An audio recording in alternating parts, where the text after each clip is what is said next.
Inilah rekaman video amatir milik warga saat sebuah pohon akasia dengan tinggi 10 meter roboh dan menimpa mobil yang tengah melintas di Jalan Iskandar Syah, Kebayoran Baru, Jakarta Selatan. Bagian depan mobil ringsek, sementara kaca mobil pecah usai tertimpa pohon besar tersebut.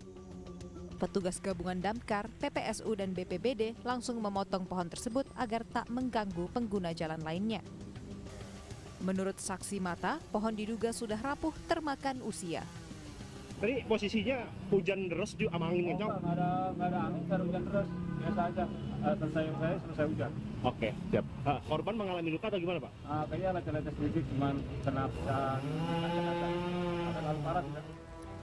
Arus lalu lintas yang sempat mengalami kemacetan saat ini sudah kembali normal. Dari Jakarta, Den Helmi Sajangbati, iNews melaporkan.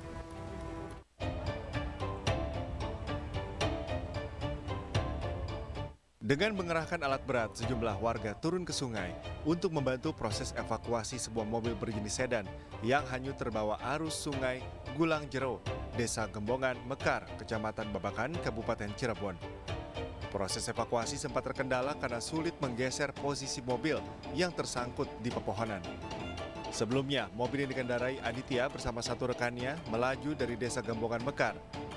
Namun diduga tak mengetahui medan, korban nekat melintasi jembatan yang diterjang luapan sungai yang cukup deras. Mobil pun alami mati mesin dan terbawa arus. Beruntung kedua penumpang berhasil menyelamatkan diri. Arah Babakan di tengah-tengah jalan, mobil mati dan korban keluar dan mobil langsung terseret ke dalam sungai. Terseret sekitar 5 meteran. Proses evakuasi mobil berlangsung hampir 2 jam. Sementara sejumlah barang dalam mobil rusak akibat terendam banjir. Dari Cirebon, Jawa Barat, Toy Iskandar, iNews melaporkan. Di mana nih ulun kereta tahu? Jalan apa nih, Mang? Jalan apa nih? Ibu rumah tangga pengendara motor yang mengalami luka ini dievakuasi warga ke rumah sakit setelah motornya ditabrak mobil box pengangkut obat-obatan di Jalan Diponegoro, Palangkaraya, Kalimantan Tengah, Sabtu sore. Tak hanya menabrak sepeda motor, mobil box yang melaju dari Banjarmasin, Kalimantan Selatan ini juga menabrak 4 mobil lainnya secara beruntun hingga mengalami kerusakan. Diduga kecelakaan terjadi akibat mobil box mengalami remblong saat melaju dalam kecepatan tinggi. Ulun dari Murjani, terus sampai sini kan untuk laju, sampai situ lampu merah, pelan sampai sini laju lagi, remnya blong. Berarti rem blong ya? Ye. Ada berapa kendaraan tadi yang tertabrak? Kendaraan satu, mobilnya itu kan yang itu satu, yang itu satu 4. Kasus kecelakaan ini ditangani petugas unit Laka Lantas Polresta Palangkaraya. Petugas mengamankan seluruh kendaraan yang terlibat kecelakaan serta memintai keterangan sejumlah saksi. Dari Palangkaraya, Kalimantan Tengah, Adi Sata, iNews melaporkan.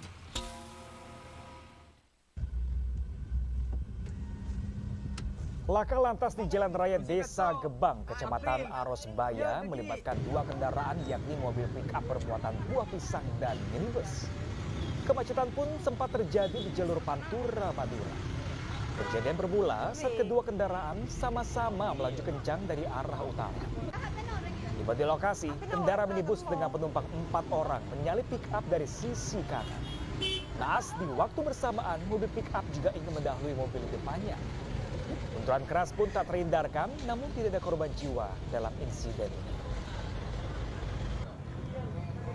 ini. Lo apa kok, Cak? Aku lo temu ngapain? Jadi aku kan bener-bener kedang di apa ya?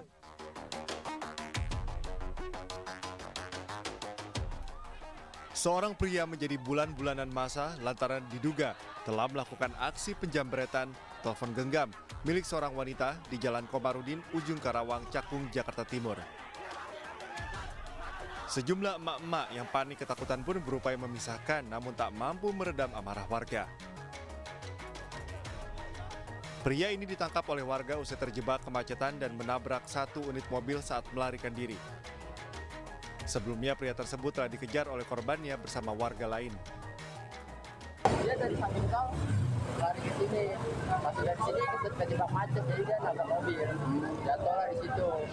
Itu udah diapain warga, cuman dia masih kekeh nggak ngaku kalau dia maling. Akhirnya datang korbannya. Guna kepentingan penyelidikan lebih lanjut, terduga pelaku jambret dibawa ke Mapolsek Cakung, Jakarta Timur. Dari Jakarta, Rio Manik, iNews melaporkan.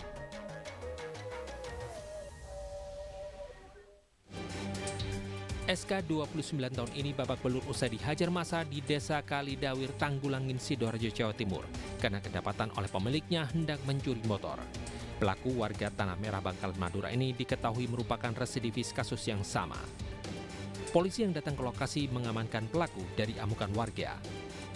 Awalnya pelaku yang sedang mendorong motor curian malah kepergok sang pemilik. Pelaku berusaha kabur namun tertangkap warga hingga menjadi bulan-bulanan massa. Sementara satu pelaku lainnya berhasil melarikan diri.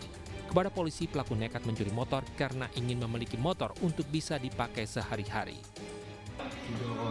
Didorong? Oh, kamu dorong motor? Dikejar massa? Terus? Jatuh. Berapa orang kamu? Dipakai. Pakai sendiri? Kenapa kamu nyuri? Punya sepeda. Pengen punya sepeda? Pelaku kini mendekam di sel tahanan Polsek Tanggul Angin untuk pemeriksaan lebih lanjut. Sementara satu pelaku lainnya masih dalam buruan polisi. Dari Sidoarjo, Jawa Timur, Pramono Putra, iNews melaporkan.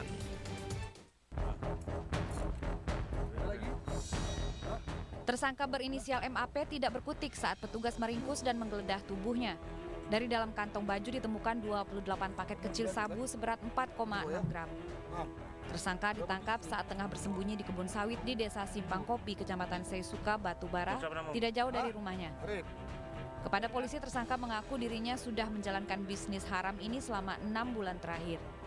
Jadi ketika dia menawarkan barang, menjual, yang mana sebelumnya dia merupakan target operasi kita, di situ anggota melaksanakan undercover, membeli barang. Ketika itu juga dalam hal tertangkap tangan berhasil kita amankan 28 paket. Atas perbuatannya, tersangka dijerat dengan pasal 114 ayat 2 Undang-Undang Narkotika dengan ancaman hukuman minimal 5 tahun penjara. Dari Batubara, Sumatera Utara, Fadli Pelka, iNews melaporkan.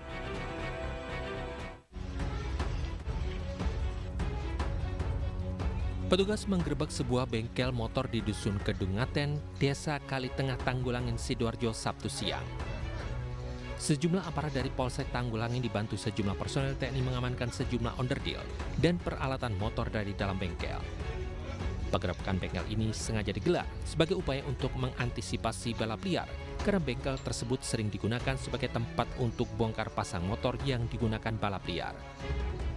Polisi tak hanya menemukan sejumlah unit motor yang akan digunakan balap liar, namun juga menemukan sejumlah mesin dan motor protolan yang diduga motor bodong yang tak dilengkapi dokumen kendaraan yang sah. Sedikitnya 11 unit motor protolan berbagai jenis termasuk onderdil motor kemudian dibawa untuk diamankan ke Mapolsek setempat.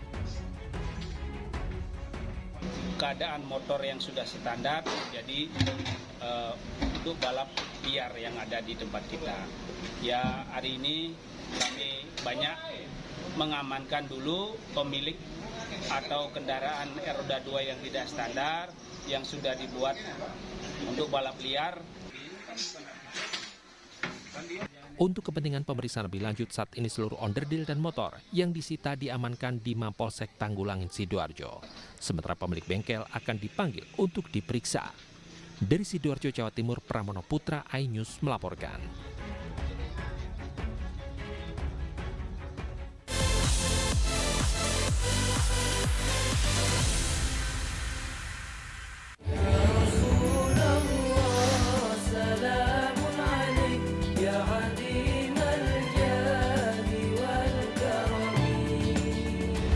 Nikmatnya Ramadan hanya di iNews.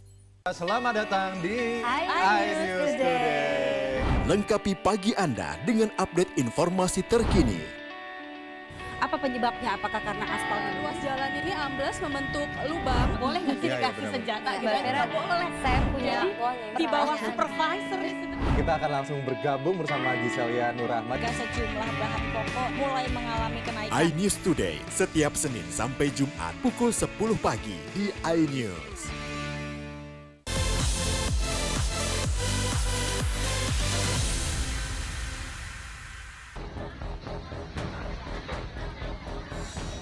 Tujuh hari jelang bulan suci Ramadan, harga kebutuhan pokok di sejumlah pasar tradisional di Cirebon merangkak naik.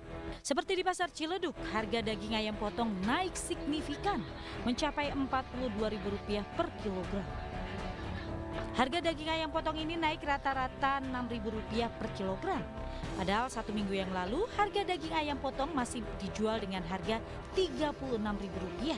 Namun kini merangkak naik hingga Rp42.000 per kilogramnya. Biasanya sih H-3 itu baru harga segini tuh, itu H-3 dan biasanya di harga 42 tuh memang H-1-nya gitu. Sebelum-sebelumnya nggak sampai begini, ada kenaikan tapi nggak seberapa lah istilahnya.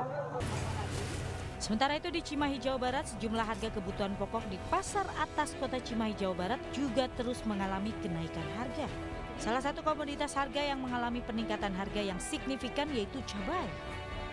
Harga cabai merah Tanjung yang biasanya dijual Rp60.000 per kilogram, kini dijual Rp120.000 per kilogram. Tak hanya itu, harga telur ayam juga naik dari Rp26.000 jadi Rp31.000 per kilogram.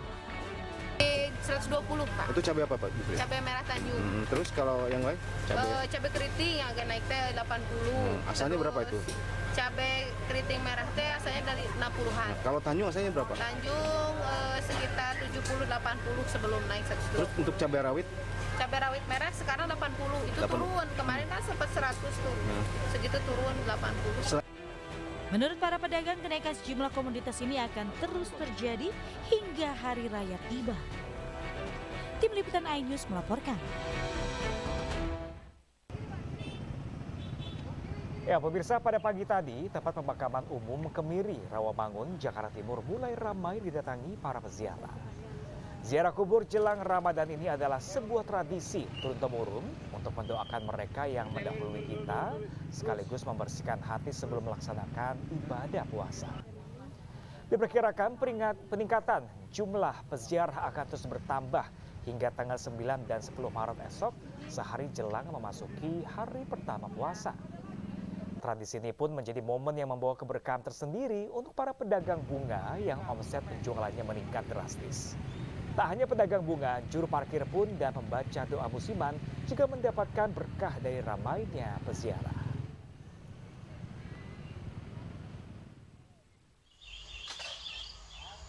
Tidak hanya di ibu kota, pemirsa, tempat pemakaman umum di Desa Kopen, Kecamatan Teras, Boyolali, Jawa Tengah juga dipenuhi warga. Dengan membawa peralatan seadanya, warga dari berbagai kalangan antusias membersihkan makam leluhur, sanak saudara, dan kerabat mereka yang terlihat kotor dan penuh semak belukar. Tradisi besik atau membersihkan makam merupakan tradisi yang sudah dilakukan warga secara turun-temurun dari nenek moyang. Dan dilakukan setiap menjelang bulan puasa atau selama bulan Ruwa penanggalan Jawa. Selain membersihkan makam, warga juga mendoakan arwah para leluhur, sanak saudara, dan kerabat agar diampuni segala dosa sewaktu masa hidup. Warga pun berharap dengan tradisi besik peziarah ingat akan adanya akhirat, sehingga menjalani puasa di bulan Ramadan bisa mendapatkan ampunan, ketenangan, serta ridho dari Allah Subhanahu wa Ta'ala.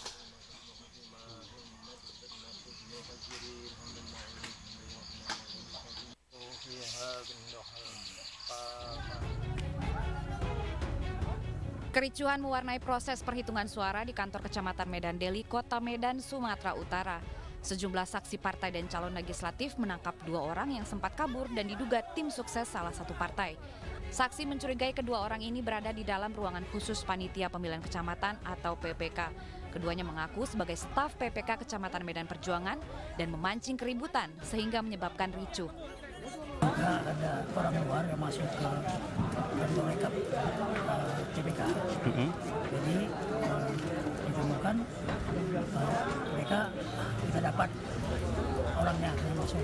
Jadi sekarang tinggal kami klarifikasi dulu Panwas. Kalau memang nanti ada indikasi lain, kita lanjut ke, kalau memang ada tindak pidana pemilu, kita lanjut ke Gakumdu. Hingga Minggu pagi, ratusan ribu suara dari 517 TPS Kecamatan Medan Deli belum direkap. Pengawas kecamatan melakukan skor perhitungan suara karena menunggu fotokopi hasil. Jika terbukti curang, PPK akan dikenakan sanksi administrasi dan pelaku lainnya dijerat tindakan pidana. Dari Medan, Sumatera Utara, Yuda Bahar, iNews melaporkan.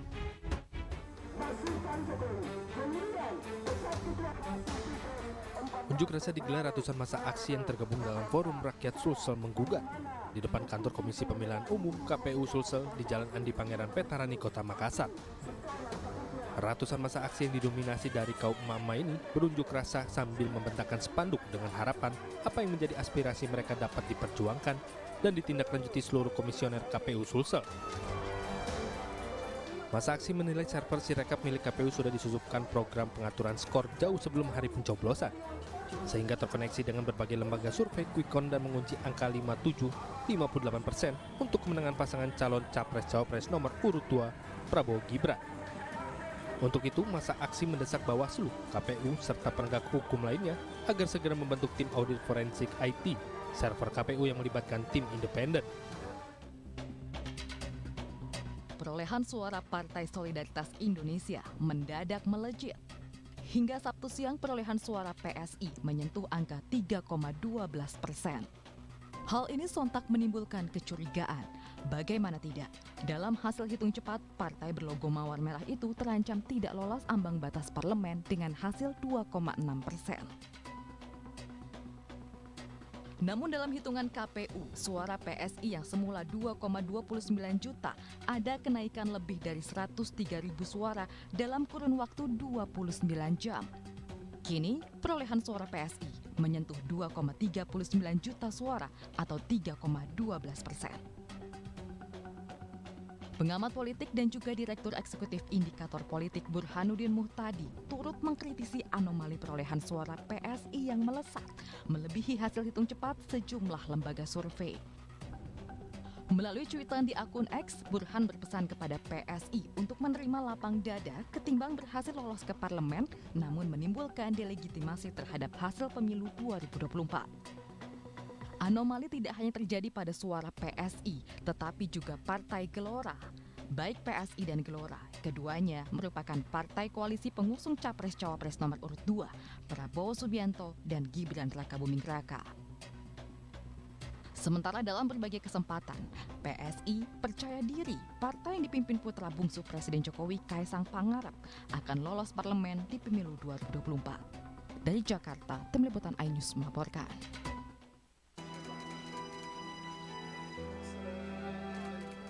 Serangan bom pasukan Israel kembali menyasar kawasan permukiman di kota Deir al-Balah di Gaza Tengah Jumat malam. Setidaknya 15 warga tewas dalam serangan ini. Korban tewas termasuk 5 anak-anak dan 2 wanita yang segera dibawa ke Rumah Sakit Syuhada Al-Aqsa. Serangan udara terjadi setelah pertumpahan darah di Bundaran Nabulsi, kota Gaza saat warga tengah menunggu bantuan pangan dari konvoi truk bantuan hari Kamis. Usai serangan di Deir al-Balah hari Sabtu, warga mencari korban selamat dari dalam puing-puing.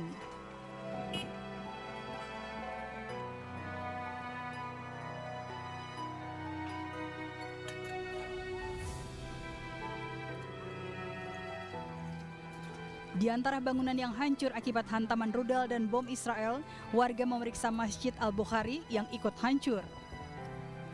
Jumlah warga Palestina yang tewas di jalur Gaza telah melonjak di atas 30.000 orang. Pertumpahan darah menggarisbawahi kekacauan serangan Israel selama hampir 5 bulan hingga melumpuhkan upaya distribusi bantuan kepada 2,3 juta warga Palestina di Gaza.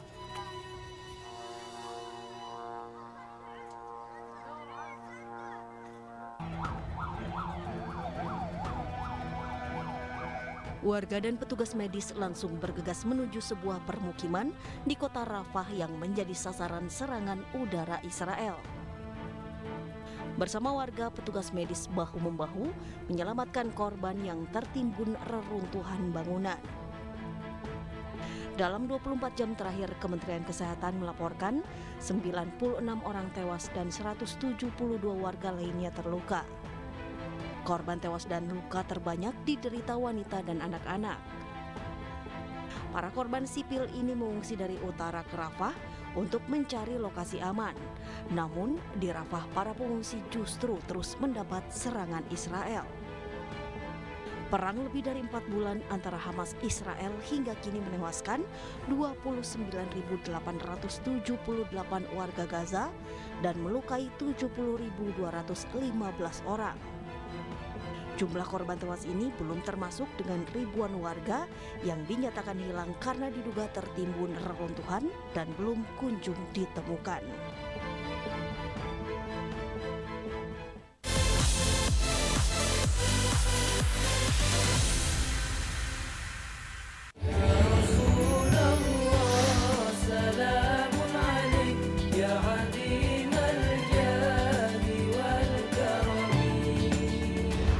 Nikmatnya Ramadan hanya di iNews.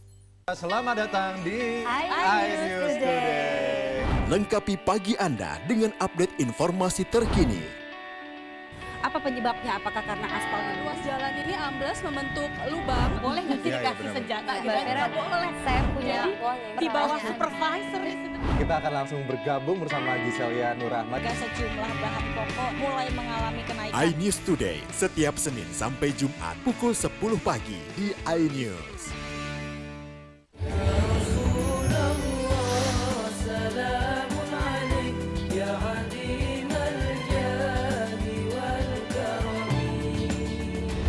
Nikmatnya Ramadan hanya di iNews.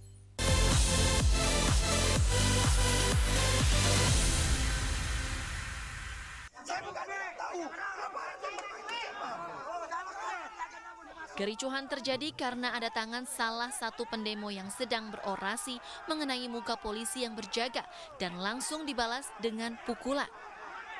Aksi saling dorong pun tidak terelakkan. Kedua pihak pun akhirnya sama-sama menahan diri hingga keributan berhasil diredam.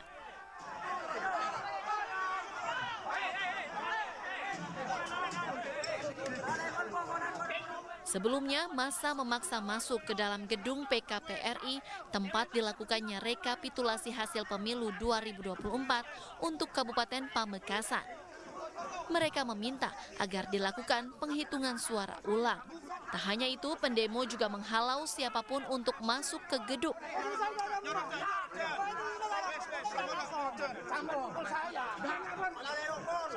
Menurut Kapolres Pamekasan, pihaknya sudah meminta maaf kepada salah satu orator yang terkena pukul.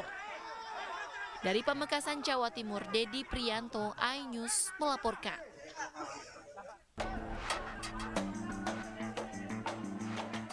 Kericuhan masing-masing saksi dari caleg DPRD Kota Bekasi dari Partai PDI Perjuangan dengan petugas PPK Kecamatan Bekasi Timur. Kericuhan masing-masing saksi dari caleg DPRD Kota Bekasi dari Partai PDI Perjuangan dengan petugas PPK Kecamatan Bekasi Timur terjadi di Balai Rakyat Kecamatan Bekasi Timur Kota Bekasi terekam kamera warga. Adu mulut terjadi di saat proses rekapitulasi penghitungan suara legislatif DPRD Kota Bekasi. Masing-masing saksi dari caleg Partai PDI Perjuangan mensinyalir adanya keberpihakan dari panitia PPK Kecamatan Bekasi Timur kepada salah satu calon legislatif hingga diduga terjadi penggelembungan suara. Itu di C1 saya, C1 hasil saya menunjukkan bahwa salah satu caleg di nomor sekian, angkanya sekian. Tapi pas di plano, angkanya melambung. Saya yang merasa berdiri di partai saksi partai, saya nggak berpihak kepada caleg. Saya mau fair play. Tuntutan saya membuka kotak suara. PPK Kecamatan Bekasi Timur menyampaikan bahwa gesekan yang terjadi bukan karena penggelembungan, tapi ketidaksesuaian dengan C hasil salinan para saksi dan plano acuan utama. Pada dasarnya gesekan tersebut bukanlah berkenaan dengan adanya penggelembungan suara, melainkan gesekan tersebut adanya ketidaksesuaian antara C hasil salinan yang dipegang para saksi dengan C hasil plano yang menjadi acuan utama. Meski sempat dihentikan sementara, namun saat ini PPK Kecamatan telah melanjutkan penghitungan surat suara untuk legislatif di tingkat provinsi. Dari Bekasi, Jawa Barat, Rahmat Hidayat, iNews melaporkan.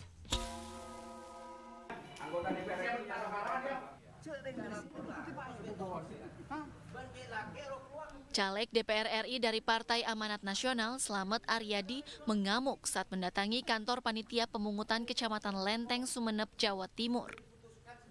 Caleg petahana ini menduga ada kecurangan dalam proses penghitungan suara. Ia datang bersama sejumlah anggota tim suksesnya dan mengancam akan membunuh panitia PPK yang bertugas. Video ini pun viral di media sosial dan mengundang ragam tanggapan warganet. Biasa kan, karena hari ini memang rekapitulasi di tingkat kabupaten ini sudah berlangsung dan barangkali ada caleg ya, calon yang merasa dirugikan. Ya nggak apa-apa, nanti kita sinkronkan di tingkat kabupaten ini untuk hal-hal yang barangkali ada dugaan-dugaan seperti itu, karena ada dugaan penggelembungan kan. Itu kemarin yang sempat beredar itu, dan itu terjadi di internal partai, tidak dengan partai lain. Hanya saja di internal saksi di PPK Lenteng itu semua saksi sudah menandatangani. Sementara itu, DPW PAN Jawa Timur sudah menegur Slamet Aryadi, namun Slamet tidak dijatuhi sanksi. Sebab menurut DPW PAN, anggotanya itu marah bukan tanpa alasan, melainkan hanya ingin mengawal suara dan membela hak-haknya. Dari Sumeneb, Jawa Timur, Abdul Rahim, iNews melaporkan. Hak angket masalah gugatan ke MK kok tidak jalan. Lah itu ada jadwalnya. Gugatan ke MK itu baru bisa dimulai nanti tanggal 24 Maret. Kalau jadwal putusan KPU itu 20 Maret, kan berarti 3 hari sesudah itu. Masa ngajukan sekarang? Nggak bisa. Kalau kami udah siap, TPN kami, tim hukum kami, 3 udah siap, udah lengkap. Sekarang MK buka, kita langsung daftar. Jadi jangan dibilang, loh kok diem aja. Nggak diem, memang nunggu putusan resmi KPU.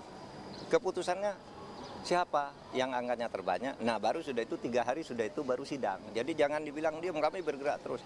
Sama dengan angket, kok angket itu cuma gertak-gertak, lu nunggu sidang DPR dong. Enggak, sidang DPR angket diserahkan kemana, ke rumahmu memangnya. Ya kan, diserahkan DPR sidang, sampaikan secara resmi. Jadi jalur hukum jalan firm, kami yakin punya bukti-bukti yang kuat. Angket itu sudah digarap oleh Pak, saya bukan orang partai, saya tidak ikut dalam angket. Tetapi saya pastikan angket itu jalan, karena saya tidak ikut, tetapi juga ikut memberikan saran tentang substansi.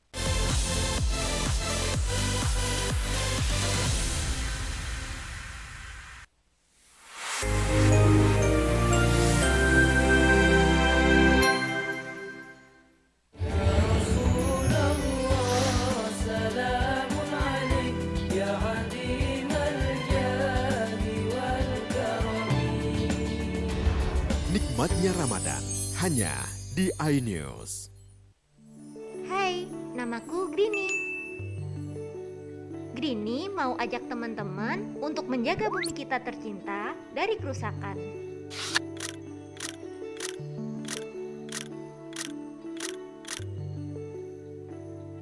Mau tahu gimana caranya? Yuk, hemat energi teman-teman.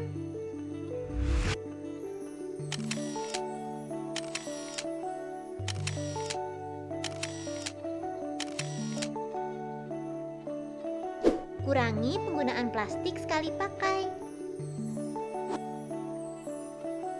Terus mainan kita kalau udah nggak dipakai, sumbang ke teman lain yang membutuhkan. Bisa kan teman-teman? Yuk kita selamatkan bumi dari kerusakan.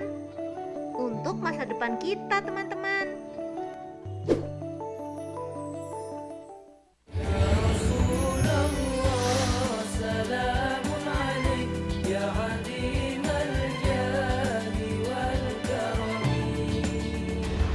Nikmatnya Ramadan hanya di iNews. Saya Aiman Wicaksono, saya akan mengupas tuntas malam ini. saya mendapatkan kesempatan secara eksklusif. Bismillah, walaupun itu teman. 4 miliar dalam 1 jam itu nggak sulit. Betul. The Prime Show with Aiman, setiap Rabu pukul 8:30 malam. Saya Prabowo Revolusi, kita berbagi cerita. Rupanya konspirasi itu ini. Oh iya. Apakah jadi capres? Kita setuju. Sebetulnya saya ini untuk menjadi presiden, saya harus siap. Konspirasi Prabu, setiap Rabu pukul 9:30 malam.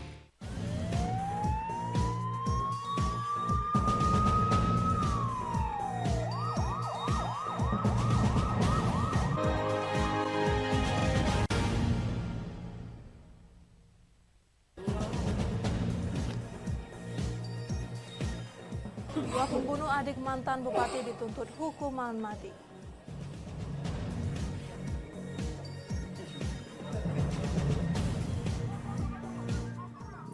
Bocah hanyut terbawa arus deras selokan.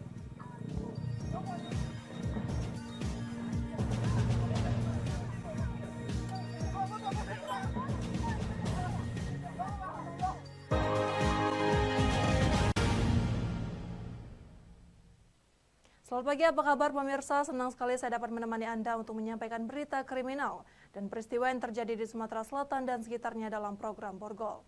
Dua saja informasi utama tadi mengawali jumpa kita pada pagi hari ini. Beragam informasi kriminal lainnya telah kami siapkan untuk Anda. Bersama saya Rizka Selviana, inilah Borgol selengkapnya.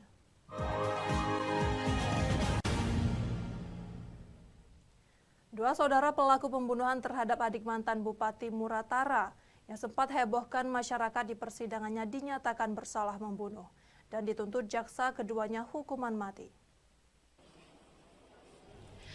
Pasca peristiwa berdarah pembunuhan M. Abadi, adik seorang mantan Bupati Muratara 5 September lalu, dua pelaku kakak beradik Aryansyah dan Arwani saat jalani persidangan di Pengadilan Negeri Kelas 1A Palembang dikawal ketat petugas kepolisian. Dalam persidangan kasus tewasnya korban dihadiri keluarga dan kerabat korban. Jaksa penuntut dari Kejati Sumsel membacakan nota tuntutannya dengan menyatakan kedua pelaku atau terdakwa bersalah menghabisi korban dengan membacok secara bersama-sama dan berencana. Dijatuhkan pidana terhadap terdakwa 1 Aryan Salesa bin Mat Satrian dan terdakwa 2 Arwani alias Arwan bin Mat Satrian dengan pidana mati. Penasehat hukum kedua terdakwa menyatakan akan melakukan pembelaan karena menurutnya jaksa menuntut mati terhadap kedua terdakwa unsurnya belum terpenuhi dan terkesan dipaksakan. Advokat daripada atau penyidikan atau daripada tersangka akan melakukan upaya pembelaan.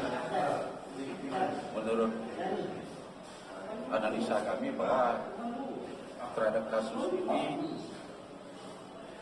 terlalu dipaksakan ke pasal 340.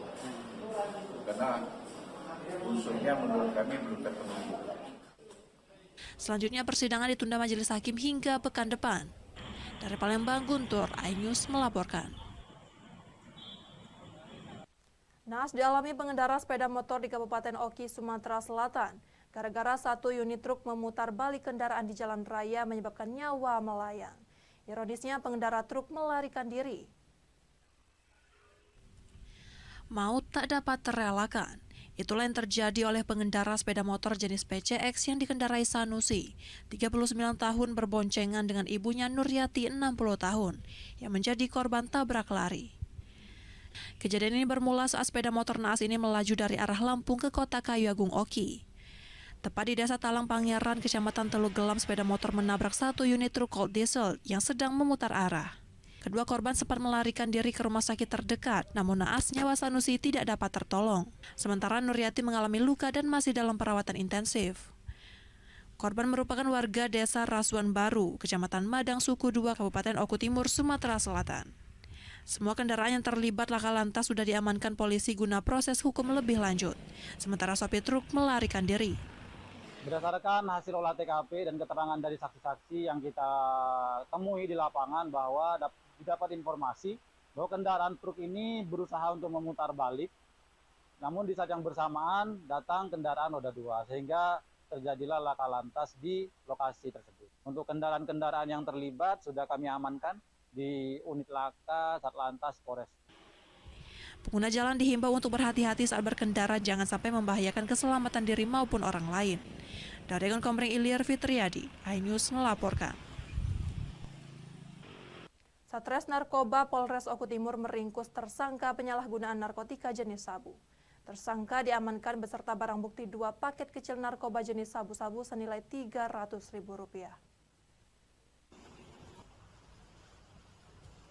Tersangka yang bernama Panji Nur Cahyono, 35 tahun, pria asal desa Kenten, Kecamatan Talang Kelapa, Kabupaten Banjuasin, diringkus oleh pihak yang berwajib lantaran tertangkap tangan memiliki barang terlarang. Menurut Kasat Narkoba Polres Oku Timur, anggota mendapatkan informasi dari masyarakat, tersangka yang berprofesi sebagai sopir mobil box sering melakukan transaksi pembelian narkoba jenis sabu.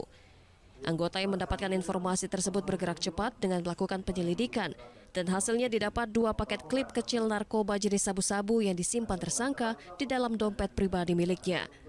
Tersangka yang tertangkap tangan membawa narkoba jenis sabu-sabu tersebut tidak berkutik dan hanya bisa pasrah saat digelandang petugas ke Mapolres Oku Timur. Mereka melakukan sweeping di sepanjang jalan Kecamatan Bintang, didapat mencurigai pada mobil box yang dikendari oleh saudara Cahyo, dan segera dilakukan penggeledahan. Pada saat dilakukan penggeledahan ditemukan di dompet. Dari Oku Timur, Jatmiko Francisco, iNews melaporkan. Viral di medsos, pelaku tabrak lari dikejar warga. Informasinya sesaat lagi.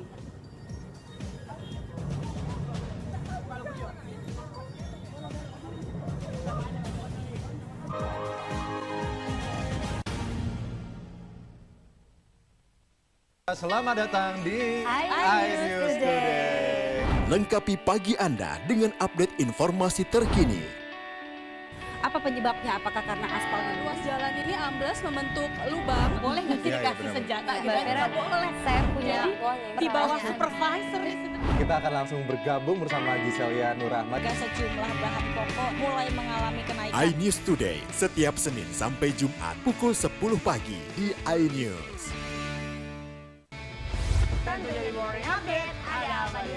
Hadir menemani pagi Anda dengan sajian informasi unik dan menarik. Walabi hutan yang merupakan hewan asli Papua Nugini. Dari Jepang disebut sebagai kare raisu. Menghadirkan bintang tamu yang menginspirasi. Campuran apa ini? Ini lemon. Oh lemon, iya. Kita peras. Itu harus dipotongin dengan dekat bagian mata. Kalau nggak Morning dipotong, Update, Senin sampai Jumat pukul 7 pagi di iNews. Saya Aiman Wicaksono. Saya akan mengupas tuntas malam ini. Saya mendapatkan kesempatan secara eksklusif. Bismillah, walaupun itu teman. 4 miliar dalam 1 jam itu nggak sulit. Betul. The Prime Show with Aiman, setiap Rabu pukul 8:30 malam. Saya Prabu Revolusi, kita berbagi cerita. Rupanya konspirasi itu ini. Oh iya. Apakah jadi capres? Kita setuju. Sebetulnya saya ini untuk menjadi presiden, saya harus siap. Konspirasi Prabu, setiap Rabu pukul 9:30 malam. Hai, namaku Grini. Grini mau ajak teman-teman untuk menjaga bumi kita tercinta dari kerusakan.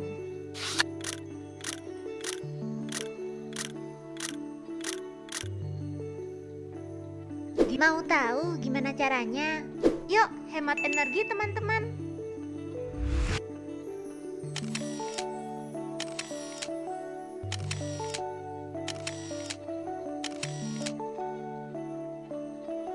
Kurangi penggunaan plastik sekali pakai. Terus mainan kita kalau udah nggak dipakai, sumbang ke teman lain yang membutuhkan. Bisa kan teman-teman? Yuk kita selamatkan bumi dari kerusakan. Untuk masa depan kita teman-teman.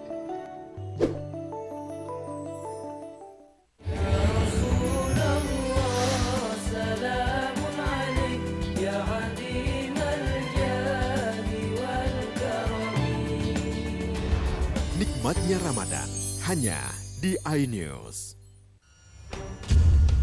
Tuduhan saya menerima 27 miliar. Yang menghina saya, mencaci maki saya. Hukum di negeri ini yang kalau nggak dikawal Penipuan dan ilegal berkedok rumah kasus mega korupsi bukan BTS. dipicu terkait masalah. Jangan bilang Anda tidak tahu karena kami sudah memberitahukannya. iNews File Sabtu dan Minggu pukul 9 pagi. Selamat datang di iNews Today. Lengkapi pagi Anda dengan update informasi terkini.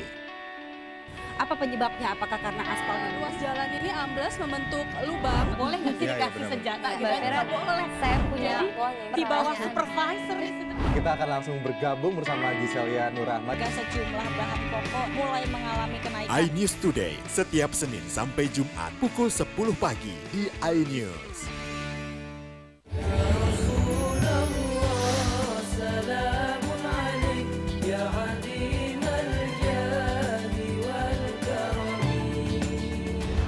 Nikmatnya Ramadan hanya di iNews. Hadir menemani pagi Anda dengan sajian informasi unik dan menarik. Wallaby hutan yang merupakan hewan asli Papua Nugini. Dari Jepang disebut sebagai kare raisu. Menghadirkan bintang tamu yang menginspirasi. Campuran apa ini? Ini lemon. Oh lemon, Lemon iya. fresh kita peres. Itu harus dipotongin dengan dekat bagian mata. Kalau nggak Morning dipotong, Update, Senin sampai Jumat pukul 7 pagi di iNews. Update informasi terlengkap menuju prime time berkualitas bersama iNews. Selamat sore pemirsa. Lindas oleh mobil tersangka. Memanggil mentan untuk dimintai. Coba memadamkan api. iNews sore setiap hari. Sore pemirsa, kita berjumpa di iNewsroom. Warga Palestina Jadikan panggung orasi. umur capres dan cawapres. Yang paling janggal dan sangat. iNewsroom setiap Senin sampai Jumat. Kita di iNews Prime. Masa dari komunitas Menjaga Bikiang. Akan bahwa secara normal kedua penduduk berada di Bandung, Jawa Barat. Memiliki komunitas. Kepanjangan. Ajak masyarakat. iNews Prime setiap Senin sampai Jumat. Inilah iNews Malam mengevakuasi korban mas yang salah sasaran. disertai asap hitam. Bicarakan pada menit ke-6 di Riau berjalan aman. CIC memberikan tarif promo. iNews Malam setiap hari. Hanya di iNews.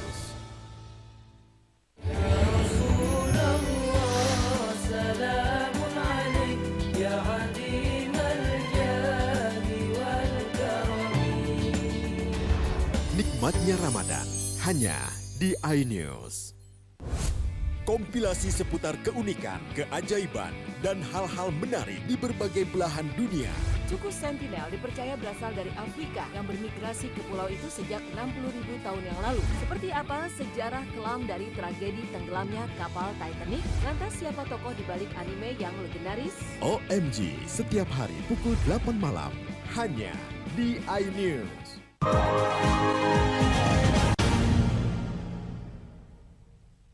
Anda masih bersama kami di Berita Kriminal Borgol.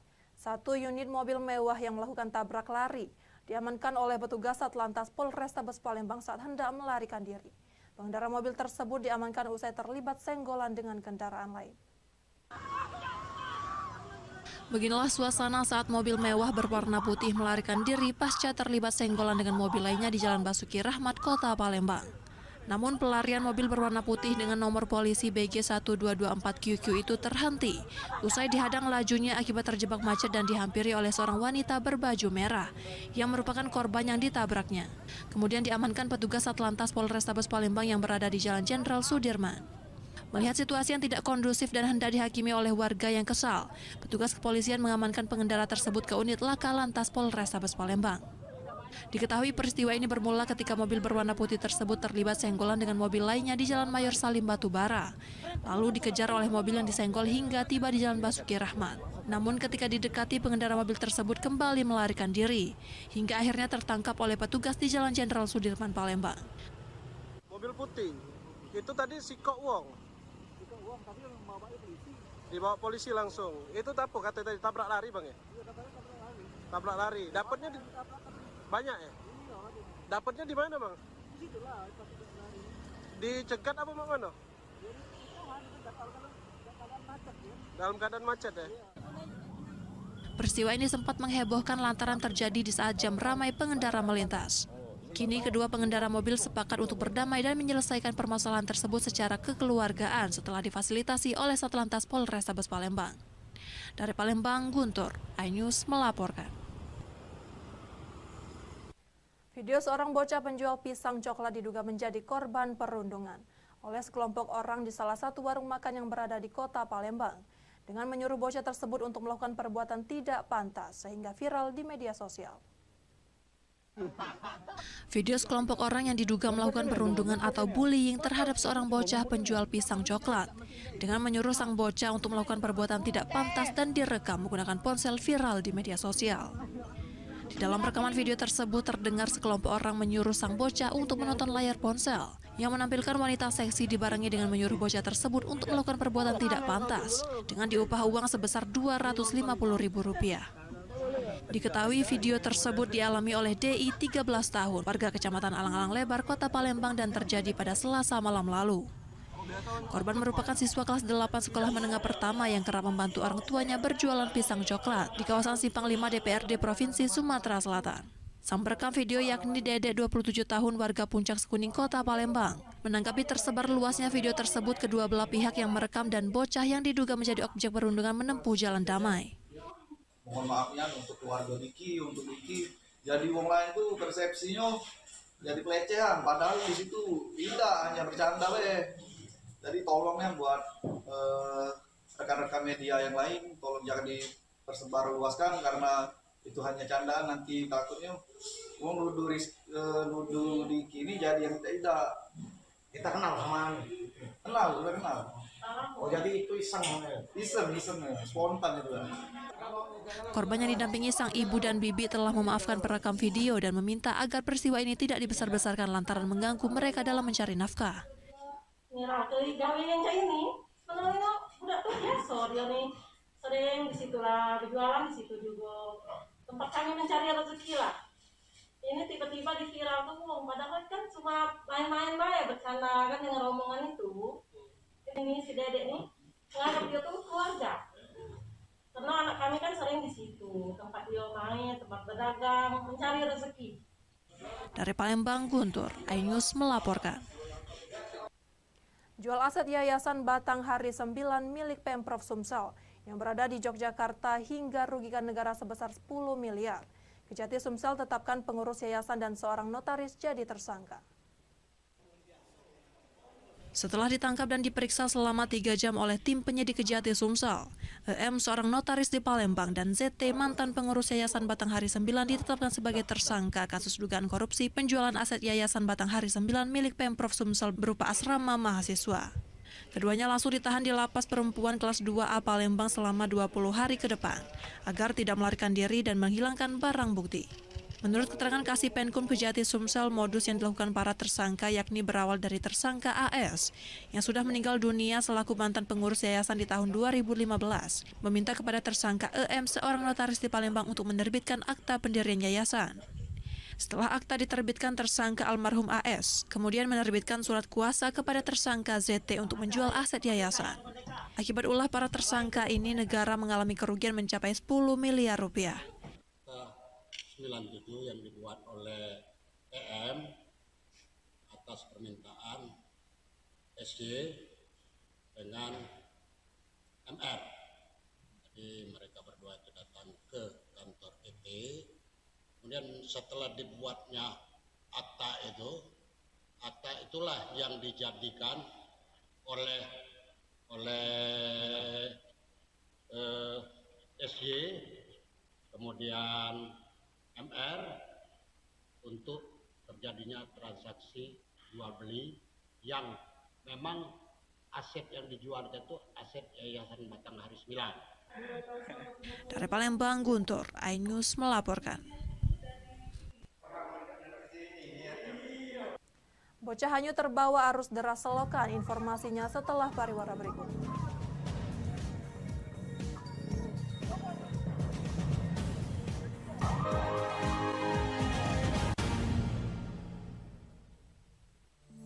Hai, namaku Grini. Grini mau ajak teman-teman untuk menjaga bumi kita tercinta dari kerusakan.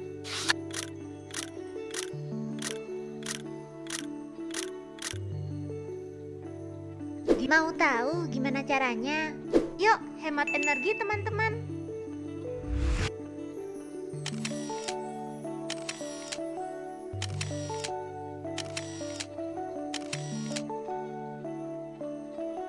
Kurangi penggunaan plastik sekali pakai.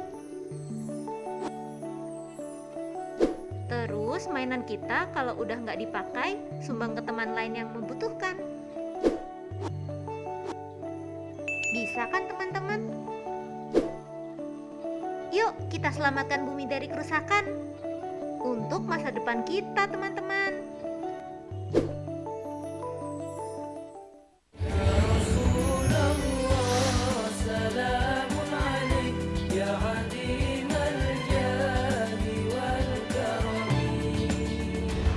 Nikmatnya Ramadan hanya di iNews.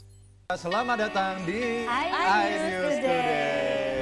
Lengkapi pagi Anda dengan update informasi terkini. Apa penyebabnya? Apakah karena aspal ruas jalan ini ambles membentuk lubang? Boleh nggak sih dikasih senjata? Nggak boleh. Saya punya di bawah supervisor.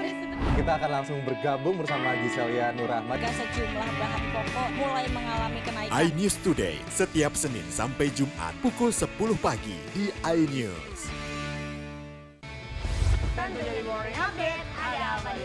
Hadir menemani pagi Anda dengan sajian informasi unik dan menarik. Wallaby hutan yang merupakan hewan asli Papua Nugini. Dari Jepang disebut sebagai kare raisu. Menghadirkan bintang tamu yang menginspirasi. Campuran apa ini? Ini lemon. Oh lemon, ya. Kita peras. Itu harus dipotongin dengan dekat bagian mata. Kalau nggak Morning dipotong, Update Senin sampai Jumat pukul 7 pagi di iNews.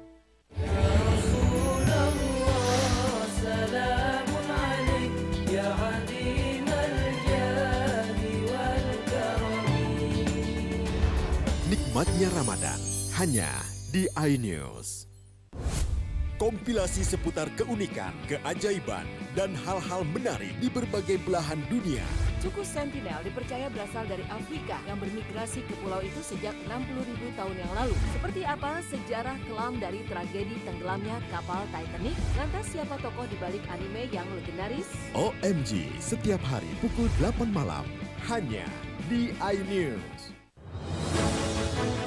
Update informasi terlengkap menuju prime time berkualitas bersama iNews. Selamat sore pemirsa. Ditindas oleh mobil tersangka, memanggil mentan untuk dimintai Coba memadamkan api. iNews sore setiap hari. Sore pemirsa, kita berjumpa di iNewsroom. Warga Pangandaran. Jadikan panggung orasi. Umur capres dan cawapres. yang paling jangkau dan sangat. iNewsroom setiap Senin sampai Jumat. Kita di iNews Prime. Masa dari komunitas Menjaga Dikyang. Akan bahwa secara normal Kedua penduduk berada di Bandung, Jawa Barat. Memiliki komunitas. kepanjangan. iNews Prime setiap Senin sampai Jumat.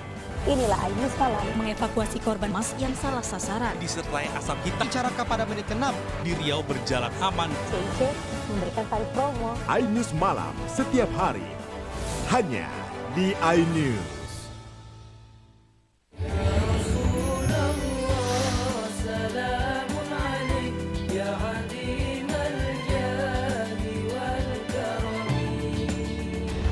Nikmatnya Ramadan hanya di iNews. Saya Aiman Wicaksono. Saya akan mengupas tuntas malam ini. Saya mendapatkan kesempatan secara eksklusif. Bismillah, walaupun itu teman. 4 miliar dalam 1 jam itu nggak sulit. Betul. The Prime Show with Aiman setiap Rabu pukul 8:30 malam.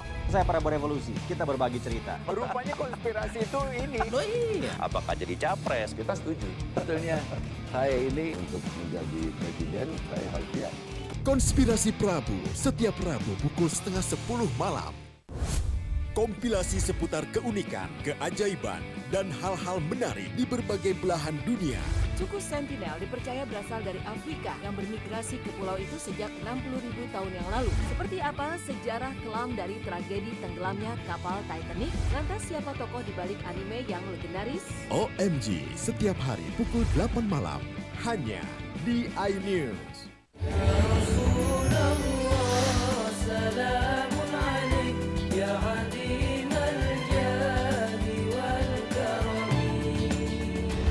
Nikmatnya Ramadan hanya di iNews.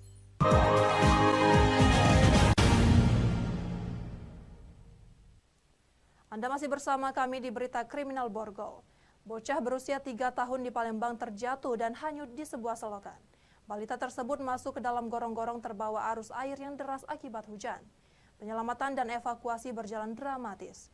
Beruntung nyawa bocah berhasil diselamatkan. Dari rekaman ponsel warga terlihat warga yang mengetahui ada balita terbawa arus selokan langsung melakukan pencarian. Dira 3 tahun akhirnya ditemukan di dalam gorong-gorong dan nyawanya berhasil diselamatkan. Warga sempat mengangkat sang bocah dengan terbalik posisi kaki di atas berharap air yang tertelan dapat keluar. Kejadian berawal sewaktu bocah tersebut bermain di pinggir selokan. Orang tua bocah yang kesehariannya pedagang kaki lima di pinggir jalan tidak menyadari kalau anaknya terjatuh. Saat kejadian, selokan di Jalan Lintas Sumatera kilometer 12 Alang-Alang Lebar Palembang sedang meluap usai diguyur hujan deras. Dira yang berada di pinggir selokan terpeleset jatuh hingga terseret arus selokan.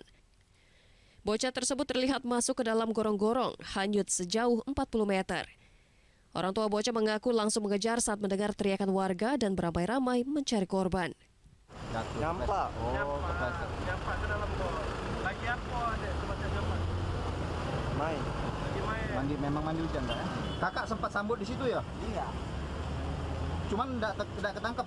Enggak, udah lewat. Orang deras ini lagi penuh. Dari Palembang, Firdaus Ainjus melaporkan.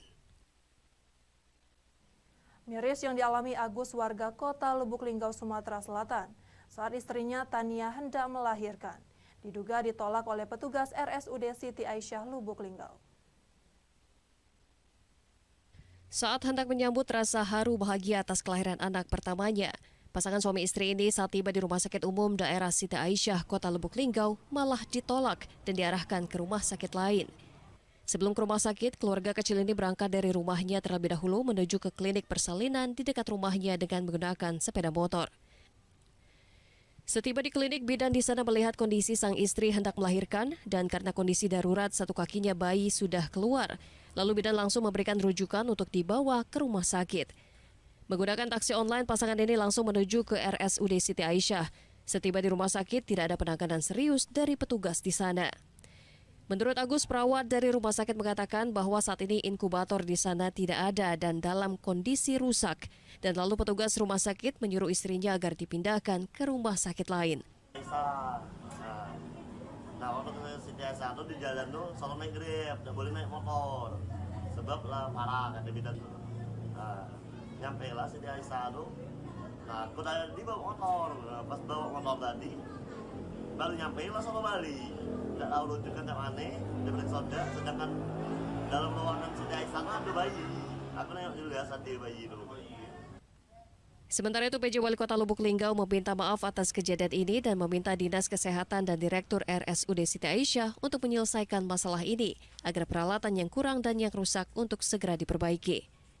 Dari Direktur Siti Aisyah sudah kami perintahkan untuk mengklirkan, menjelaskan dengan pasien. Ya mudah-mudahan ya ke depan ini satu peralatan yang kurang itu segera harus diperbaiki. Artinya demi keselamatan jiwa, apalagi yang akan melahirkan, ya memang standarisasi peralatan itu dibutuhkan. Dari Lubuk Linggau, Sudirman Ainjus melaporkan. Demikian sajian berita kriminal dalam program Borgol hari ini. Semoga informasi tadi dapat memberikan manfaat bagi kita semua. Saya Rizka Silviana, sampai jumpa.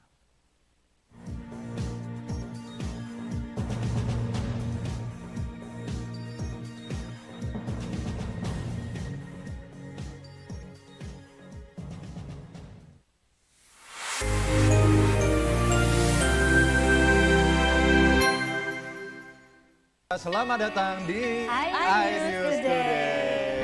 Lengkapi pagi Anda dengan update informasi terkini.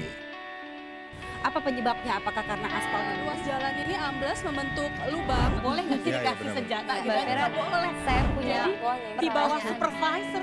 Kita akan langsung bergabung bersama Giselia Nurahmat. Sejumlah bahan pokok mulai mengalami kenaikan. iNews Today setiap Senin sampai Jumat pukul 10 pagi di iNews.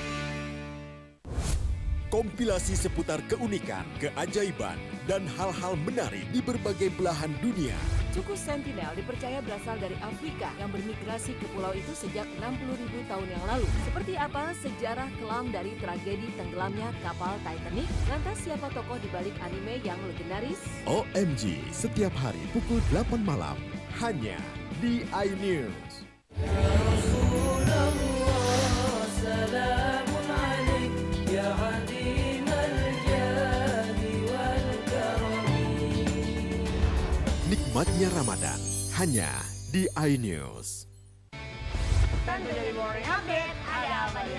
Hadir menemani pagi Anda dengan sajian informasi unik dan menarik. Walabi hutan yang merupakan hewan asli Papua Nugini. Dari Jepang disebut sebagai kare raisu. Menghadirkan bintang tamu yang menginspirasi. Campuran apa ini? Ini lemon. Oh, lemon. Lemon Iya. fresh kita peres. Itu harus dipotongin dengan dekat bagian mata. Kalau nggak Morning dipotong, Update, Senin sampai Jumat pukul 7 pagi di iNews.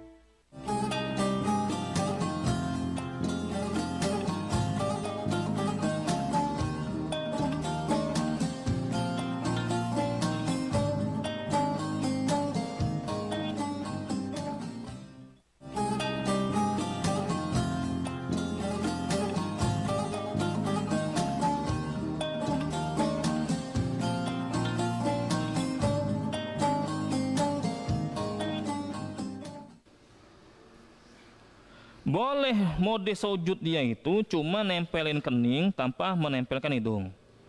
Atau sebaliknya, cuma nempelin hidung tanpa nempelin kening. Terserah. Yang penting salah satunya antara kening atau hidung. Nah, ini menurut pendapat mazhab Abu Hanifah. Mereka berdalil dengan surat Al-Had ayat 77. Ya ayyuhalladzina amanu irka'u wasjudu. Wahai orang yang beriman, kalian rukuklah dan kalian sujudlah. Di situ kata Imam Abu Hanifah dan yang mengikuti pendapat Imam Abu Hanifah ini, Allah itu cuma memerintahkan kita untuk sujud, enggak memperinci harus kening yang nempel atau harus hidung yang nempel. Berarti boleh asal salah satunya. Yang penting anggota wajahnya ada yang nempel.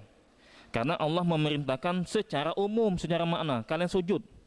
Allah tidak memperinci harus nempel kening atau nempel hidung. Nah, ini pendapat mazhab Abu Hanifah. Pendapat ketiga, pendapat Imam Syafi'i. Imam Syafi'i ada dua pendapat kurang lebih dalam masalah ini. Dan pendapat Imam Ahmad yang mengatakan la yajuzu illa an yasjuda ala jibhatihi wa anfihi ma'an jami'an. Kata Imam Syafi'i, salah satu pendapat beliau dan ini pendapat Imam Ahmad, tidak boleh sujud kalau tidak menempelkan kening sekaligus juga hidung. Harus ditempelkan itu, kening sama hidung harus ditempelkan bersamaan. Dan ini pendapat yang paling kuat. Kenapa seperti itu? Karena memang ada hadisnya Bukhari Muslim. An Ibnu Abbas radhiyallahu anhuma qala Rasulullah sallallahu alaihi wasallam umirtu an asjuda ala sab'ati a'zam ala jibha wa asyara bi yadihi ala anfihi wal yadain wa rukbain wa atrafil qadamain. Yang pertama, Nabi itu mengatakan, aku diperintahkan sama Allah Ta'ala. Berarti kalau diperintahkan kepada Nabi Muhammad, hukum asalnya juga diperintahkan kepada umatnya. Ketika sujud untuk meletakkan 7 anggota badan. Nah, beliau mengisyaratkan yaitu wajah. Wajah juga harus sama hidung. Kening juga harus sama hidung. Kedua tangan. Nah, kedua apa ini namanya ini? Lutut dan ujung kaki, ujung jari kaki itu wajib ditempelkan sesuai dengan perintah Allah. Jadi hukum asalnya pertama kan ada 7 kata Nabi SAW harus ditempelkan ketika sujud. Pertama wajah, nah kedua tangan, kedua telapak tangan, berarti 3 udah ya. Kemudian apa lagi? Kedua lutut, nah 5 sudah. Kedua ujung jari kaki 7 pas. 1 wajah, tapi wajah Nabi mengisyaratkan harus sama hidung, nggak cukup cuma kening.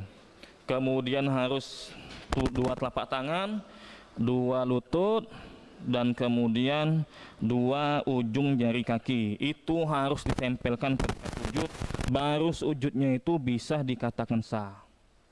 Dan pernah kejadian Rasul SAW benar-benar sujud dengan menempelkan kening dan hidung. Pernah Nabi kayak gitu. Ada hadisnya. Hadis Bukhari Muslim. Dari Abu Sa'id Al-Khudri radhiyallahu anhu qala fa shalla bina Rasulullah sallallahu alaihi wasallam hatta ra'aitu asaratin wal ma ala jibhati Rasulillah sallallahu alaihi wasallam wa arnabatihi. Kata Abu Sa'id Al-Khudri, aku pernah sholat bareng Nabi alaihi wasallam. Dan ketika selesai, aku ngelihat ada bekas tanah dan bekas air. Di zaman dulu masjid, mungkin hujan bercampur becek. Apa dia itu ya? Nah, berarti dia ngangkat kaki. Sujud ngangkat kaki. Ada itu. Dia sujud, kepalanya ditempelin, kedua tangannya dia tempeli. Tapi masalahnya ujung jari kakinya diangkat sama dia karena ngikutin game. Itu viral zaman dulu, mungkin Ramadan sebelumnya itu. Atau kejadian kayak gini, lagi sujud gatel kaki sebelahnya, digarut sama kaki kanan. Nah, kaki kiri gatel, digarut sama kaki kanan. Gimana Pak Ustadz? Kan kata Rasul SAW, Allah itu memerintahkan harus tujuh-tujuhnya nempel. Nah, tapi kalau gatel gimana? Kalau gatel gimana? Apakah masih dianggap sah sholatnya? Umpamanya dia sujud sambil garuk ini bagian belakang dia, berarti kan bukan 7 anggota tubuh yang dia tempelkan. Atau dia sujud kaki kanannya garuk kaki kirinya, bisa jadi kayak gitu. Nah, ternyata ini dibahas sama ulama, mengingat syaratnya itu harus 7-7-nya ditempelkan anggota badan itu ya. Ulama menjelaskan kayak gini, wa amma in kana fi asna'i sujud bima'na anna rajulan hakkathu rijaluhu masalan fahakkaha bir rijalil ukhra fahadha mahlu nazar qad yuqal innaha la tasihu salatuhu li annahu taraka hadha rukna fi ba'di sujud wa qad yuqal innahu yujzi'uhu li anna al-ibrata bil a'am wal aksar. فإذا كان العام والأكثر أنه ساجد على الأعضاء 7 أجزاء ولهذا فيكون الاحتياط ألا يرفع شيئا وليصبر حتى لو أصابته حكة في يده مثلا أو في فخذه أو في رجله فليصبر حتى يقوم من السجود. Kata ulama menjelaskan kayak gini. Kalau seandainya di tengah-tengah sujud kaki kanannya menggaruk kaki kirinya misalkan, atau bagian tubuh lainnya, tangannya misalkan, ini kan secara asal syaratnya tidak terpenuhi, kan harus setuju sesuai dengan perintah yang Allah perintahkan kepada Nabi Muhammad dan kepada umatnya. Kalau dia ngangkat tangan berarti 6 yang sujud, kalau dia ngangkat kaki kiri berarti 6 juga. Ada ulama mengatakan nggak sah, sebagian ulama mengatakan nggak sah. Kenapa sebagian ulama mengatakan nggak sah? Karena tidak terpenuhi syarat. Nah, tapi ada lagi ulama mengatakan sah kayak gitu. Tergantung dilihat kondisinya. Kalau dia ngangkat tangannya atau ngangkat kakinya cuma sebentar misalkan, dia sujudnya itu 20 detik katakanlah sujudnya. Tapi dia ngangkat tangan kanannya untuk garuk punggung dia atau bagian belakang tubuh dia cuma 3 detik misalkan. Itu masih dimaklumi karena mayoritas dia sudah sesuai dengan perintah mayoritasnya. Tapi kalau sebagian besar dianya misalkan sebagian besar waktunya ketika sujud dia mengangkat anggota salah satu tubuhnya, itu bisa nggak sah. Umpamanya dia sujudnya itu 20 detik. Nah, karena ikut-ikutan yang viral kemarin itu ngangkat kakinya itu 18 detik, apa 15 detik misalkan, atau 12 detik misalkan, berarti mayoritas yang dia lakukan ketika sujud adalah tidak memenuhi syarat, yaitu harus 7 anggota badan.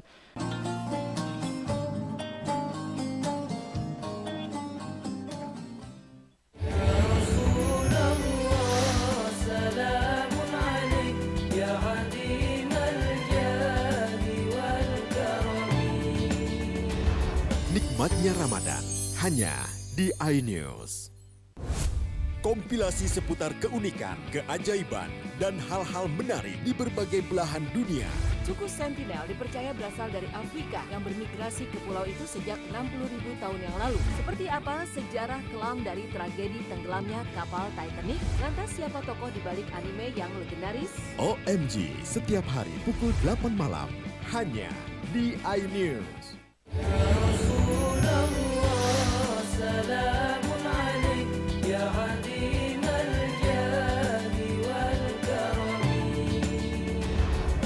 Selamatnya Ramadan hanya di iNews.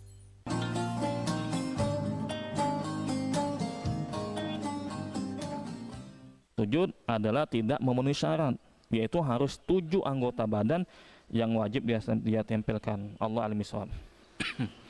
Jelas ya? Nah, singkat aja ya. Satu lagi. Ada beberapa poin berkaitan dengan sujud. Tadi di hadis yang diriwayatkan oleh Muslim, Nabi mengatakan posisi terdekat seorang hamba kepada Tuhannya, kepada Allah, yaitu ketika sujud. Maka kalian perbanyaklah berdoa ketika sujud. Ketika kita sujud, kita tidak boleh membaca Al-Quran. Ketika sujud, nggak boleh itu membaca Al-Quran.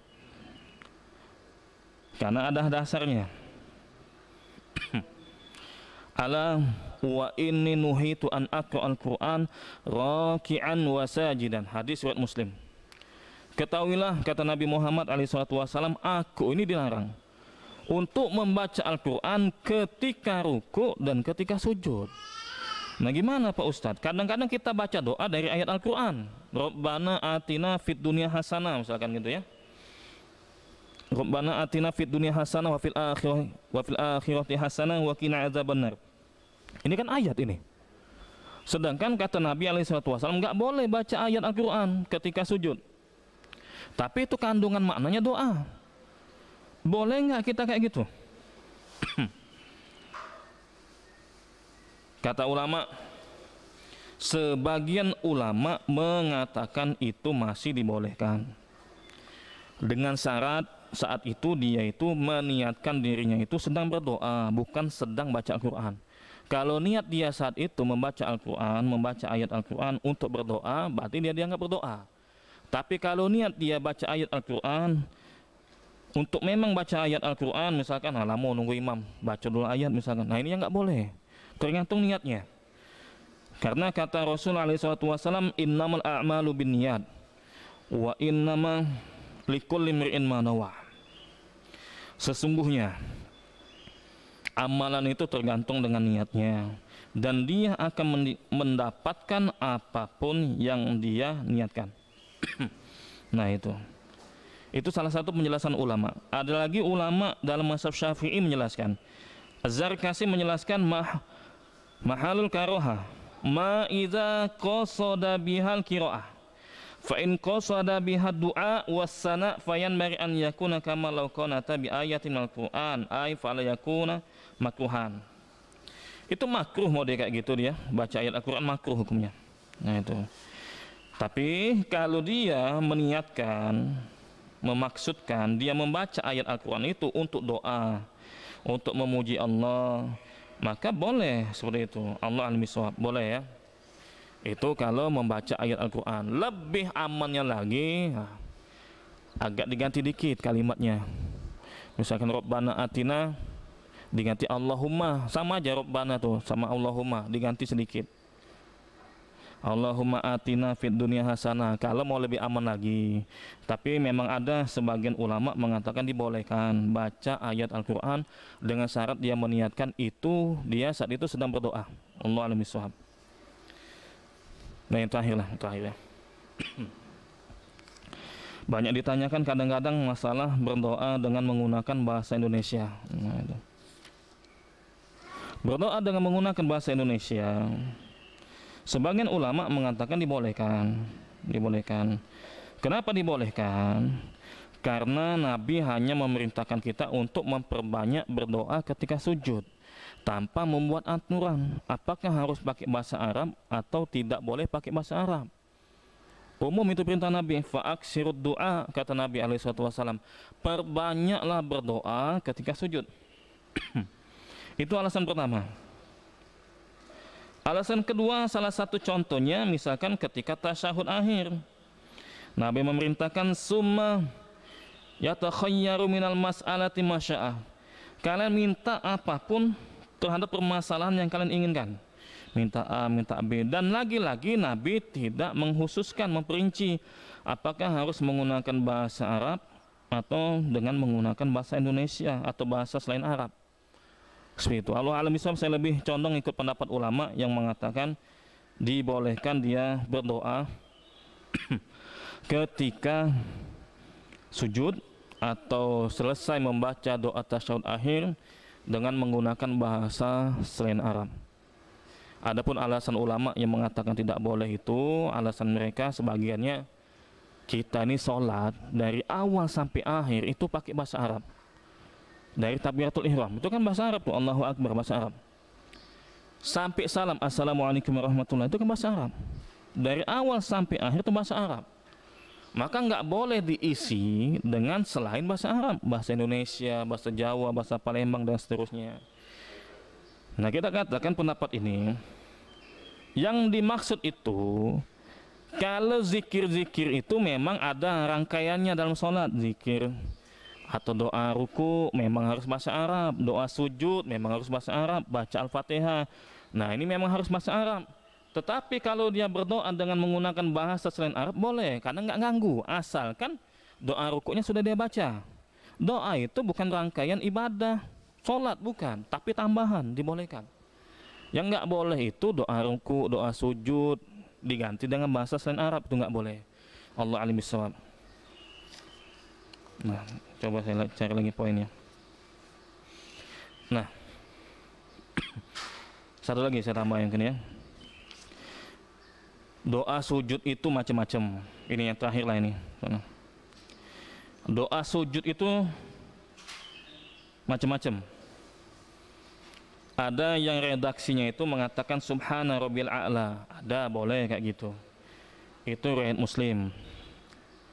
Ada mengatakan subhanakallahumma rabbana wa bihamdika Allahumma firli. Jazakallahu. Ini boleh juga kita pakai doa ini.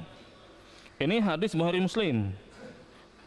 Kalau kita berdoa ketika sujud dengan menggunakan redaksi subhanakallahumma rabbana wa bihamdika Allahumma firli, boleh, karena hadisnya sahih Bukhari Muslim. Atau kita milih dengan teks yang lain ketika sujud dalam membaca doa. Doa sujud ya. Dijelaskan di hadis Muslim. Subuhun kudus Rabbul malaikati waruh. Nah, itu hadis Muslim, boleh. Hadis yang lain juga hadis Ahmad, Nasai, dan ini disahihkan oleh ulama. Boleh juga ketika kita sujud subhana zil jabarut wal malakut wal kubriya wal azamah. Nah, boleh kayak gitu. Atau boleh juga kita mengucapkan doa ketika sujud Allahumma laka sajadtu wa bika amantu wa laka aslamtu sajada wajhiya lilladzi khalaqahu wa sawwarahu wa syaqqa sam'ahu wa basarahu tabarakallahu ahsanul khaliqin. Hadis Muslim. Itu boleh.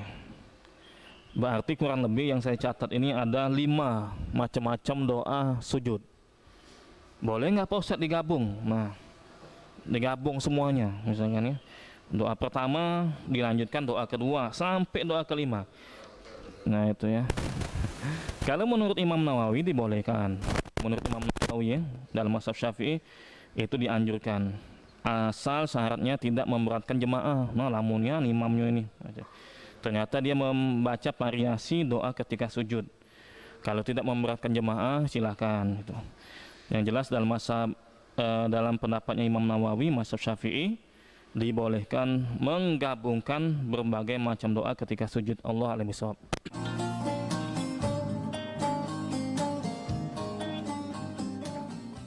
Saya Aiman Wicaksono. Saya akan mengupas tuntas malam ini. Saya mendapatkan kesempatan secara eksklusif. Bismillah, walaupun itu teman. 4 miliar dalam 1 jam itu nggak sulit. Betul. The Prime Show with Aiman, setiap Rabu pukul 8:30 malam. Saya Prabu Revolusi, kita berbagi cerita. Rupanya konspirasi itu ini. Oh iya. Apakah jadi capres? Kita setuju. Sebetulnya saya ini untuk menjadi presiden, saya harus siap. Konspirasi Prabu, setiap Rabu pukul 9:30 malam.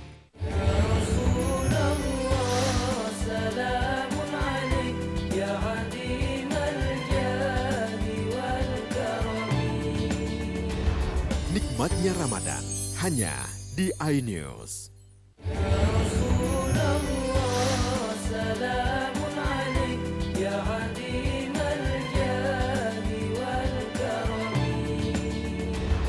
Nikmatnya Ramadan hanya di iNews. Selamat datang di iNews Today. Lengkapi pagi Anda dengan update informasi terkini. Apa penyebabnya? Apakah karena aspal luas jalan ini amblas membentuk lubang? Boleh nggak sih dikasih senjata? Nggak boleh. Saya punya di bawah supervisor. Kita akan langsung bergabung bersama Giselia Nurahmat. Sejumlah bahan pokok mulai mengalami kenaikan. iNews Today setiap Senin sampai Jumat pukul 10 pagi di iNews.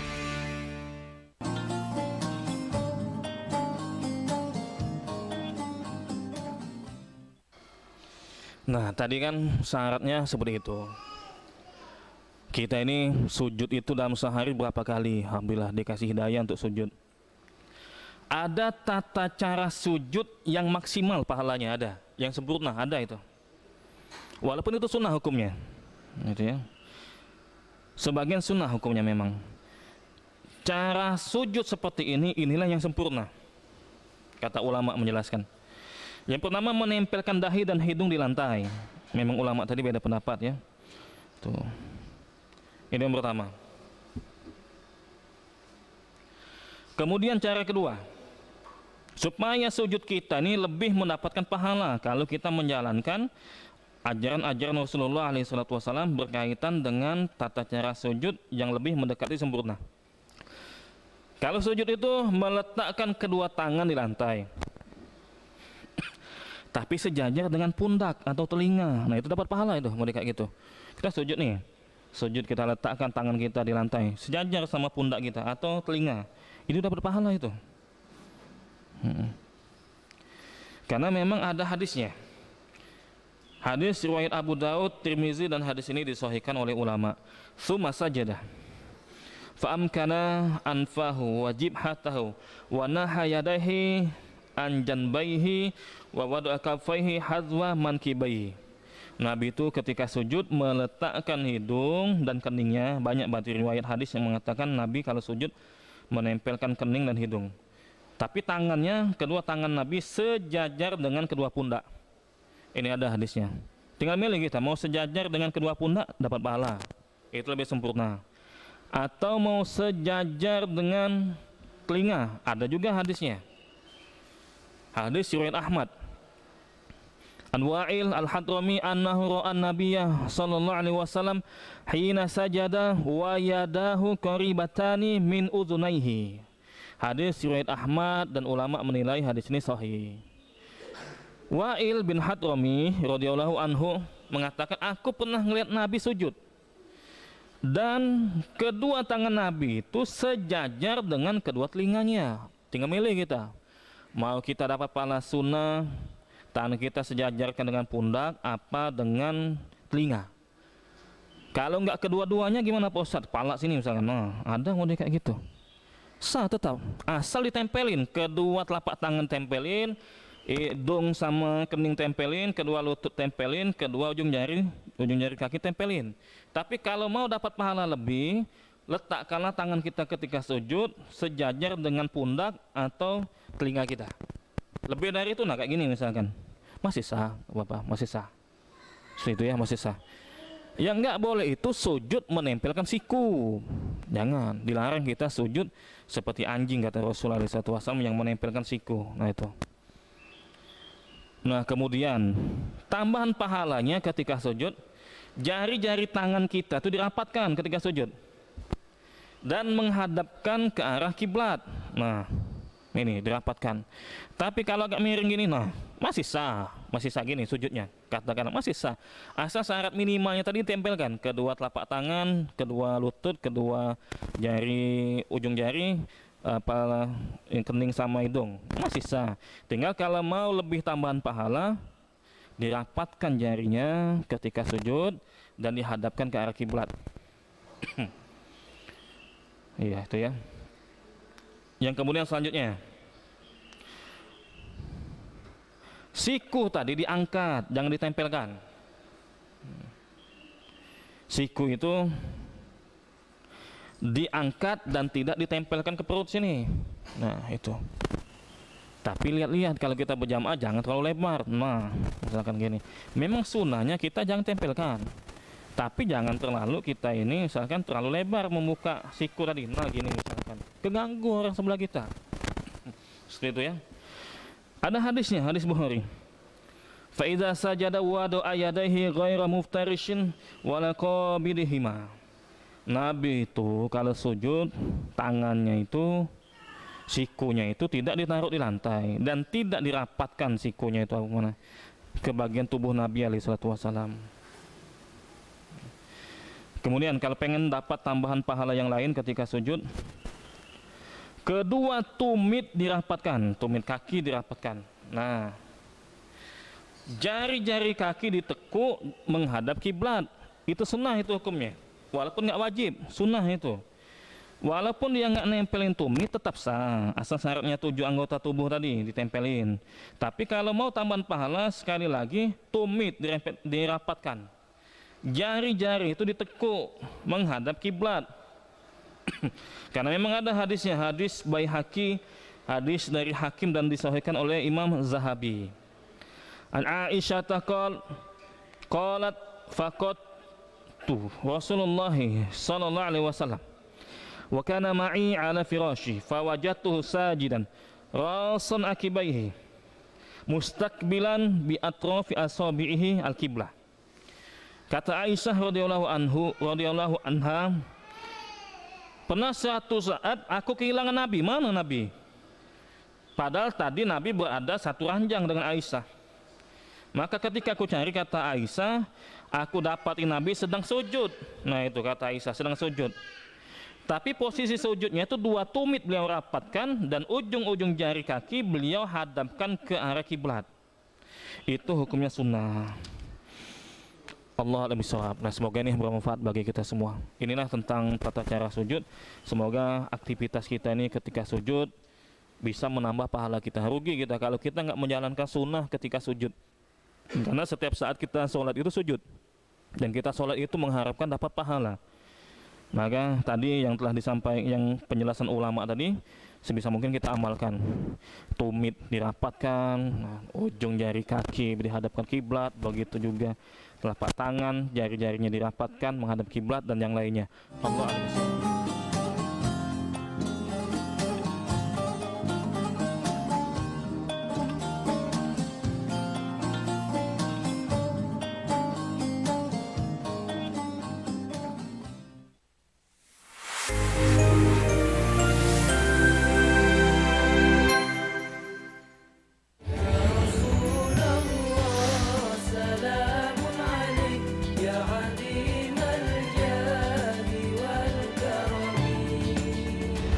Nikmatnya Ramadan hanya di iNews.